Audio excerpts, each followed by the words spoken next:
Thank you for joining us on this week's TV edition. I'm Ileana Luna. UTRGV-TV starts now.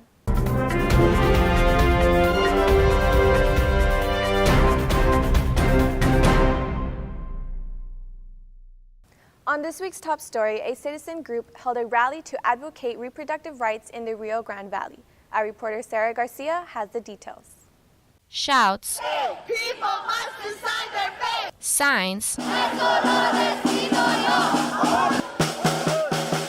and drums ran through the air of McAllen Saturday morning as the pro-choice supporters demanded their voice be heard. So there's going to be a big parade right now coming through, and we are here to just surround the clinic, make sure the protesters don't get, surrounded. And because in the past they've been blocked in, people can't leave the clinic. So yeah, we're just here to defend the clinic first and foremost, and just to show that there is a pro-choice presence in the valley. Defending the McAllen Women's Health Clinic, protesters waited for the Brownsville Diocese Parade to come along and express their objection. Just because we have an administration that is anti-choice right now doesn't mean that people in huge amounts are going to stop showing up to defend the clinics. So it matters. It matters to build community. It matters to stick up for what's right. While most showed up on this day to support choice, alternate opinions could be found in the crowd. Have mercy on us, Father God. It takes no courage to stand here and yell for the murder of a baby. That takes no courage. So whether you agree or disagree with the cause, protesters shared a message about getting involved in the democratic process. This is the beginning, and it's so important that you reach out to a group or an organization that you are passionate about, that represents issues that you care about, that you want to see defended throughout the next few years. So just please get involved. Don't tune out. Don't get discouraged. We're here. You should show up with us as well. Reporting for UTRGV-TV, I am Sarah Garcia. This week, students gathered to help the community in honor of Martin Luther King by teaming up with the McAllen Nature Center to help restore the forest. 35 students attended the event to replant trees and clear out trails to beautify the Nature Center. Because of his exceptional leadership, it motivated a lot of people to come out and do things that maybe they would have never thought to have done before. And so I think that inspiration carries long past his legacy. And so folks, on this day feel motivated to come out and do something to kind of go beyond themselves and contribute in a meaningful way to the community at large. The students not only learned teamwork, but leadership as well through volunteer work. Local children are saying their goodbyes to a place they call home. Our reporter Danielle Rodriguez fills us in. Generations of children have called the Rio Grande Valley home.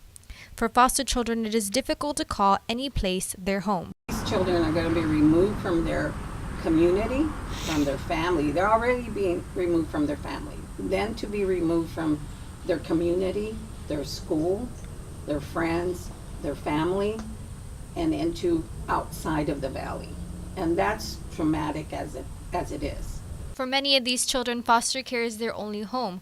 I called some of these foster homes and discovered that the Rio Grande Valley may be facing a dangerous reduction of foster care. The number you dialed is not a working number. The reduction of foster homes causes a number of issues such as too many children in need of homes, and the children will have to move outside the valley to a new foster home, taking them further away from their familiar surroundings. There are a lot of kids, but we don't have the families that are able to take in these big sibling groups or just to take children in general. Some of our families are restricted to 2 children in a home. The Valley needs more foster parents. If you are interested in becoming a foster parent, call 1-855-264-8783 or visit bucknerk.org. In Mission, for UTRGV-TV, I'm Danielle Rodriguez. UTRGV has joined other research centers whose goal is to aid for the Center for Disease Control in the fight against Zika virus and others like it. UTRGV is one of the participating schools that has helped establish the Western Gulf Center for Excellence in Vector-Borne Disease by a given grant to the University of Texas Medical Branch from the Center of Disease Control. There are only 4 of these awards that were given nationally to set up these centers. One was in Florida, for example, and so we're sort of the Western Gulf, which is in our name now. And we're hoping that this award will provide both research and education opportunities to students here. What we're going to be doing as part of our participation, the entire grant's for $10 million. We're going to be getting a little more than $600,000 of that. And we're going to be using that to engage in vector-borne disease surveillance in the region, looking for mosquito-borne diseases such as Zika virus, dengue virus, chikungunya, and others. UTRGV won't be the only school participating, but other universities and agencies as well. So there are a number of collaborating institutions, including Texas A&M, Harris County Mosquito Control is involved in it. The University of Texas Austin's involved.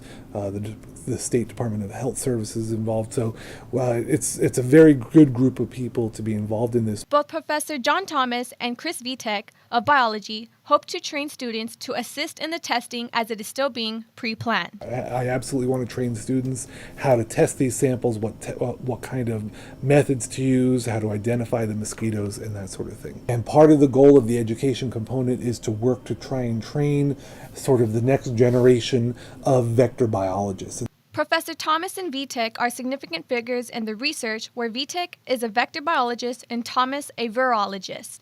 For UTRGV-TV in Edinburgh, Ileana Luna. PSJA Southwest Early College High School entered their first FTC League meet. Campuses around Texas have a chance to face one another. Over 22 schools gathered at PSJA High School early morning. Participating schools built robots with a set of parts. Students use communication and engineering skills to help another reach their goal. Students will go on to further their education in engineering. It uses math, it uses physics, all types of engineering aspects, programming, it's with information technology. There's a obstacle course that they have to compete in, and there's certain things that they have to do, so they have to design robots to do these certain things. Stay tuned, UTRGV will keep you posted. This week, our sports reporter Daniel Galvan sat down with one of our basketball players, and here are some of the highlights from the interview. Going, everybody. I'm Daniel Galvan, and we are doing something special this week. For the first time ever, I'm going to interview an athlete, and I could not have picked a better athlete to interview. He was the only one that said yes. Antonio Green, he's a starting guard or forward on the UTRGV basketball team. What makes him special, and I'm sure he's heard it a million times, is as of today, he has made 86 three-pointers. That is literally, there is no one in college basketball that is that. You have made the most three-pointers. It's probably going to be a big reason why the Rockets draft you in 2019, Antonio. You are shooting 41.7% from three-point land. This is a stupid question. Why are you so good at shooting the basketball in the net? A lot of practice, a lot of working out, repetition, doing the same things over and over, and just confidence from myself and my teammates and my coach believing in me. Just a lot of hard work paying off. I'm thankful to be in this situation. Was there a dude like early on that kind of taught you how to actually shoot the ball well, or? I mean, all kids, you know what I'm saying, at playgrounds and stuff, watching, they know, I mean, to just throw the ball up. So I mean, it's been people who taught me and helped my mechanics along the way. But I mean, for the most part, I just start shooting the ball the way, that I have. Do you get like super scientific about it? Like, do you look at Steph Curry and Ray Allen, look at your own shot and adjust it? Or are you kind of the dude that like is like natural, like you don't overthink it? Like, what's the mental part of actually shooting? I don't overthink it. I look at those guys and like try to take things away from their game. But for the most part, my jump has been the same for, I want to say, at least around middle school. It's been the same way, the same form, same shot. What's the work like for you, like daily? Like, especially in the summer, I guess they always say like this season is won in the summer. Yeah. I mean, that's not true because the games happen in the winter, but it's pretty true. Yeah. What's the work like for you? Like what are you doing every day? You get better individually in the summertime. That's when you like work out on your own, work on your game, work on your weaknesses. So I mean, throughout the summertime, it's just like maybe about 2-3 workouts a day. I'm in different things, shooting drills, ball handling drills. It's a lot of things that you're going to use during the season. Those are the things that you work on during the summertime. How many hours do you think that is a day in the summer? Probably around 5 a day. Is that hard to like do it every day? You ever like, I can't do anything for 5 hours a day, man. I got to spend time in bed all day. It's sporadic. I mean, it's not like 5 hours consecutively. I may go like in the morning time, then come back in the evening. Yeah. So I got to get some rest. But I mean, yeah, you're not doing nothing in the summertime anyway. So this year you're a sophomore. It's your second year, It's been your second head coach, though. Coach Lou Hill is his first year. I mean, for you, what was kind of your general takeaway early with Coach Hill? And more importantly, like right now, what's Coach Hill, what's his coaching staff like? How is he as a coach different than just any coach you've ever had?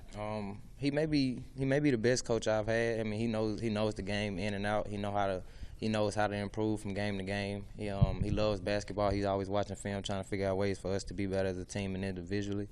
And the coaching staff, they the same way. They always working hard, trying to find ways for us to be better. They always on us, trying to find new things and schemes to way that our team can be better. So I think they've done a great job so far, and I think they have a bright future in the Valley of building this program. What's your favorite non-shooting thing to do? Is it like leading a fast break and finding somebody? I mean, you have some sneaky good passes, some highlight reel passes that I think, that are pretty dope. Like, what's your favorite thing outside of just shooting a three-pointer or driving to the lane, too? I know you do a good job of doing that. Outside of scoring, what's your favorite play to make? Probably rebounding. It's like rebounding. Yeah, it's like is that just for Coach Hill when he watches and he's like, Antonio? Yeah. I mean, kind of. I mean, it's kind of like a personal thing. Most guards don't really. I mean, guards are not expected to rebound like that. So at times it can be easy for us to just sneak in and grab a few. But I mean, it's just it makes me feel bigger than I am. You know what I'm saying? Leading the team in rebounds and stuff like that. So I just I like doing that. All right, and we'll end on this, Antonio. Do you have any life advice for people that are watching this? Doesn't have to be serious. Could be funny. Yeah. Any life advice? Anything simple? Just live life to the fullest. Don't take life too serious. But I mean, try to be the best person you can be every day. This Saturday, you need to go to the UTRGV Fieldhouse. Game starts at 7. Antonio Green, the UTRGV men's basketball team, are playing Chicago State. Yep. You need to check them out. That's all we have for you this week. But remember, if you have a story you would like for us to know about, you can contact us through our Twitter or Facebook or email us at utrgv-tv@gmail.com. We have community and UTRGV news for you every week. Until next time.